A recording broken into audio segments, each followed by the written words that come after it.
So what's going on in the UK? We got this guy Tommy Robinson. You know, he rallied up all these people, different faces, diversity. Clearly, he doesn't have a problem with diversity. He doesn't have a problem with, you know, different ethnicities. Yeah. So this is part of the irony of it. It's like there was this one post, like Tommy Robinson posted. He's like, you know, we're not, you know, screw everybody who calls himself an ethnat. I am not with the ethnats. What's the ethnat? Ethno-nationalist. Okay. So these are people who want England to become white. And he's saying, and this is kind of surprising, he's like, no, I'm not for that. And he posted a video of this black lady who's holding the Union Jack. And she's saying, you come to Britain, you become a Christian, you assimilate, you become British values, blah, blah, blah. Yeah. And he's saying, look, this is the model of what we want. Yeah. Like this is what like we're for. We're not for white, we're for British. And I'm like, if you look at the replies to that tweet, look, the constituency of Tommy Robinson is not for that. But he's kind of extending this olive branch, and I think I know why. There's only one reason that he has these different people breakdancing on stage for him. All right, you seen those videos? No. He had this. I don't know. So I guess they're Samoans or something, and they're ripping up the Palestinian flag, the flag with the Shahada, And I don't think they represent their people. You know, I don't think. I think they're getting people from different voices. They have the Spanish lady who's super Islamophobic. I think she's Colombian. Honestly, a lot of these people, they go up and they support Tommy Robinson, but his followers, the moment they have a chance to backstab them, they will.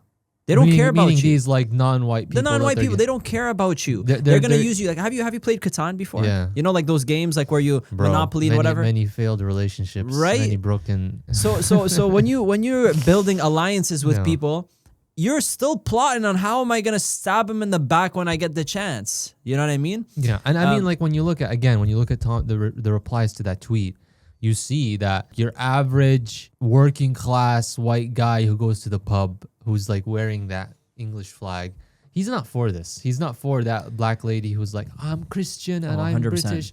No. He wants England to be white. Yeah, and that's why even that girl that went up and was like, supporting it, they wouldn't have a problem. Like they're objectifying her while she's up there on stage, no doubt. There's an Indian guy that went up and tried to support her. He's like, I'm not one of them. A part of that group wants to get those voices up on stage and they're supporting it. The other part, there's a guy who came from the crowd and he goes, oi, oi, or I don't know. He just went up on stage and started like, he grabbed the mic from the guy and he's like, basically saying F you, like we don't need you, you know? So it's going to happen regardless. So, but what I think, the portion of this sentiment, a portion of those people that want that diversity in that same kind of idea that they have, and they're anti-ethnos, what is it called? Ethnats. I think it's because they need the support. They're weak. They cannot do it by themselves. They're too far outside the Overton window for ethnic nationalism now. I think he's going for a more of a gradualist approach. And he gets to kind of, this whole "Ukiltu yawma ukila ath-thawr al-abyad." You know that story? No. Like it's a children's story they tell about like I was eaten the day the white oxen was eaten. So there's a story. There's a white ox. There's a red ox. There's a black ox, and there's a lion who wants to eat them. Yes, right? I remember the story. But he can't eat them all. Yeah. So he makes a deal. He goes to the black and the red, and he tells them, "Look, guys, I'll leave you alone. I'll stop harassing you. Just let me have the white one." And so they make a compromise. They're like, okay, have the white one and leave us alone. So he goes, he eats the white one. Next week, he's hungry again. Now, this red and black ox, they're in a worse bargaining position than they were in before. Yeah. So the lion comes back. He comes to the black oxen, and he's like, give me the red one and I'll leave you alone. If he said yes to getting rid of the white one, why wouldn't he say yes now to get rid of the black one or to get rid of the red one? So he has to. So, okay, now he eats the red one. He gets full. 1 week later, it's just the lion and the black oxen. And that black oxen, he has this like moment of catharsis where he's like, I was eaten the day the white one was eaten. Yeah. The second, and this is this is called divide and conquer. The racists in these countries are essentially trying to marginalize one minority at a time, but they have singled out. Oh, got it. They have singled out the Muslims. Yes. Why is that? That's true. That's another thing too. You see, that's true. They go all against the Muslims. Yeah, it is very specific. It's like no. It's not about being black or white or. It's about you are Muslim. Yeah, why us? Why Islam? And I even saw some graffiti like a few years ago, like in Canada, some racist graffiti. It's like, no Arabs here. Canada is only for white and black people. I'm like, okay, so they're taking one step in the right direction from a multicultural perspective. But come on, like, there's something tolerant. Like even like in the responses, Tommy Robinson's trying to defend himself in the responses to that tweet, and he's like, you know what, like the people getting stabbed and so on. Oh, it's Muslims doing that. It's Muslims. Muslims. Why? Bro, okay, Charlie Kirk. Yeah. That white lady that got stabbed by a black guy. Yeah. They're just steering right towards. They're taking that and they're channeling it towards Muslims. What did we have? Why brother Nas? Why are the Muslims being singled out? I think it's because Islam is a threat to them. But what do you mean threat? We're not. We can't. We're not. Not like in a violent way, right? Okay, but we're like ideologically, it's a threat to them. We're like a minority of a minority in the West. What ideological threat do we pose? Are we though? When you watch all those videos of like a million, like I can't even recognize Rome. I can't recognize Paris. But that's not all Muslim. That's like brown people. Yes, Indians, Mexicans. But why Islam? You're right. Yeah. So they're conflating maybe two things here: a bunch of immigrants and Muslims. But no, they're not, because Tommy Robinson's okay with some of these immigrants, which is weird. Which is weird. All these videos are like hating immigration. There is Islam is being singled out. Period. Why? Okay, so we're a minority. Yeah. Are we really an ideological threat? I'll tell you why.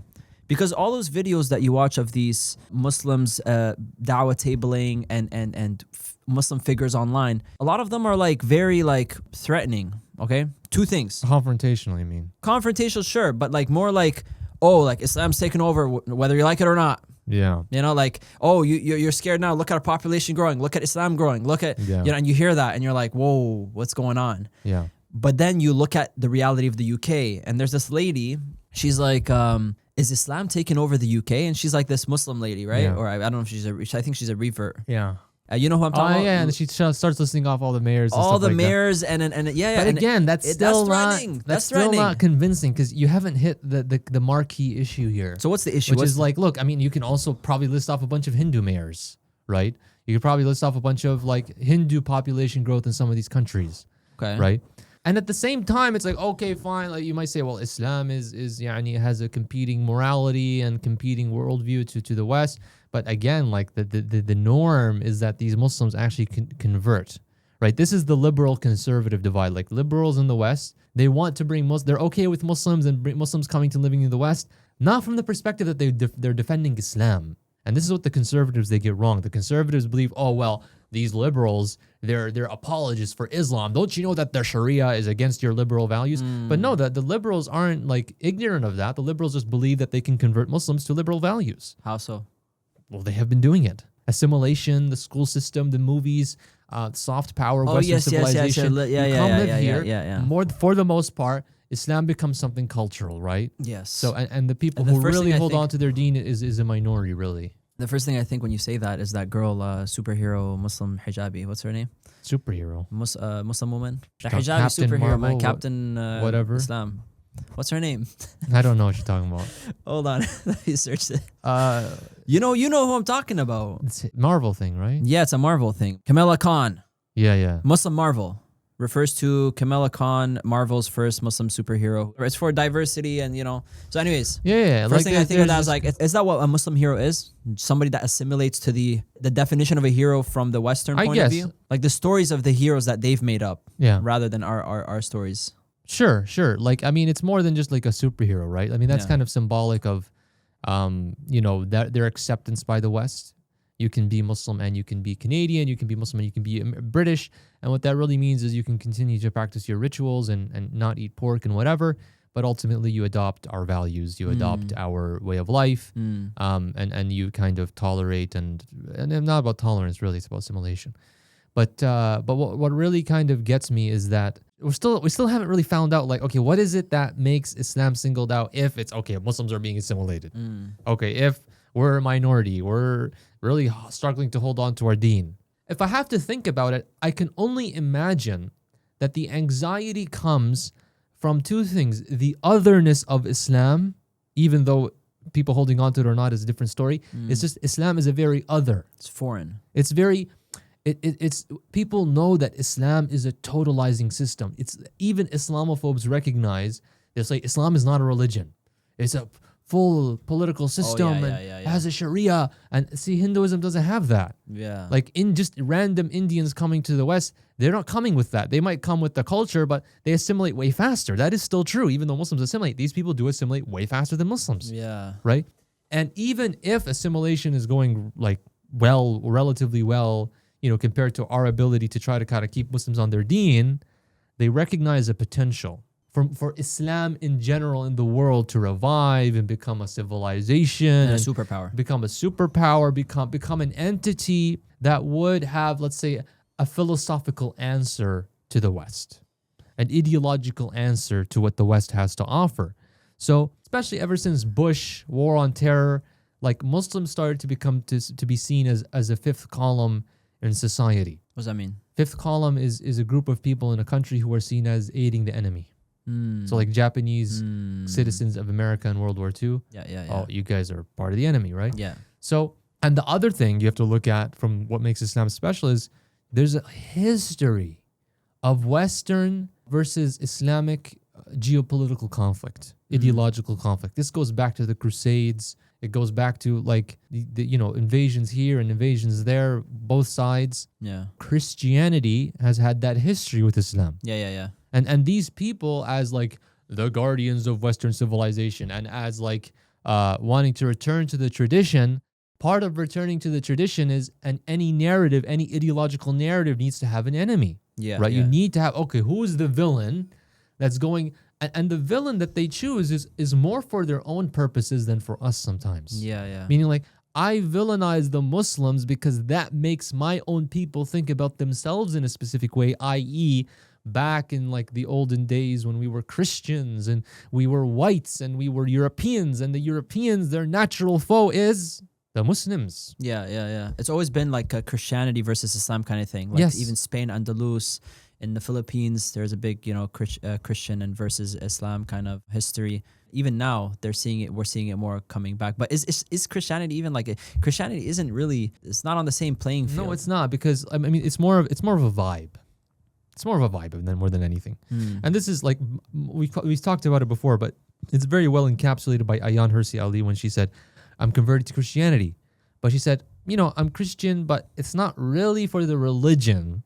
It's really more for like that Christianity is like a symbol, a flag for Western civilization. Right? That's what it's come to. These things have come to become, even though Western civilization as we know it today was a rebellion against Christianity, was a rebellion against the church. That was the Enlightenment, right? Yeah, 1500s and then after that. Yeah, but now that, enough time has passed, Europeanism has kind of melded into this one thing where it's like, okay, Christian heritage and Enlightenment values, contradictory things sometimes that kind of going together, and they start to be seen as flags for each other. So now you're saying like Christians, Europe shouldn't be threatened by the Islam that's present there because it's secularized, right?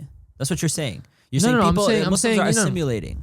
No, that's not, like, Europe shouldn't be, or like let's say the British people, they should understand that we as a Muslim minority, we're really just trying to protect the deen in our own communities. We're trying to maintain the Islamic worldview in our kids, but we're not in the mind. We don't have a mission, in our minds, in our practices, but we don't have a mission to Islamize Britain by any means, by any stretch of the imagination. Which by definition means that while we're in the West, we are abiding to a secular or a secular practice of Islam.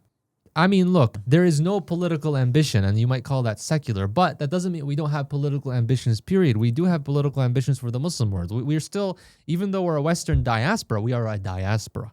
So that means like we belong to countries back from Indonesia to Morocco. Even if you're a convert here, even if you're a white man, Scott, Smith, whatever. Michael Scott. Whatever you are. Office.